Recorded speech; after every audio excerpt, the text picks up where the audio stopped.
ऊस वाहतुकीच्या वाहनातून ऊसाच्या कांड्या घसरून शिरोळ जयसिंगपूर मार्गावरील केपीटी चौकात वारंवार अपघात होत आहेत। त्याकडे लक्ष देऊन पोलीस आणि प्रशासनाने कारवाई करण्याची मागणी होतीये।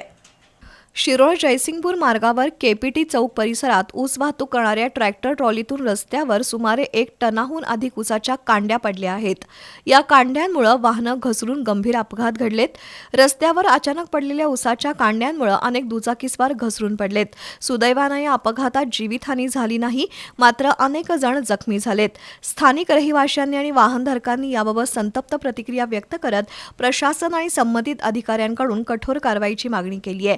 अशा घटनांची जबाबदारी कोण घेणार? उपप्रादेशिक कार्यालयाकडून प्रवासी वाहतुकीवर नियमित कारवाई होत असली तरी ओव्हरलोड ट्रॅक्टर ट्रॉलीवर का लक्ष दिलं जात नाही असा मुद्दा नागरिक आणि वाहनधारकांनी उपस्थित केलाय।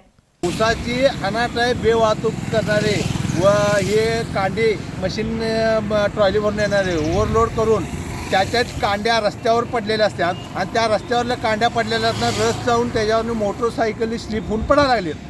परंतु स्लिप होऊन पडल्यावर माणूस मय झालं त्याच्या पण जबाबदारी कोण घेणार? आणि नंतर ही शेतकऱ्याची नुकसानी आहे एवढे म्हणजे का हे ओव्हरलोड वाहनं भरून ऊसाची येतात ते म्हशीची गाडी, त्याच्यावर काय तर प्रतिबंध लागायला पाहिजे।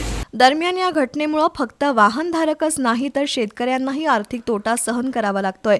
रात्रंदिवस कष्ट करून पिकवलेला ऊस रस्त्यावर टाकल्यानं शेतकऱ्यांचं मोठं नुकसान झालंय।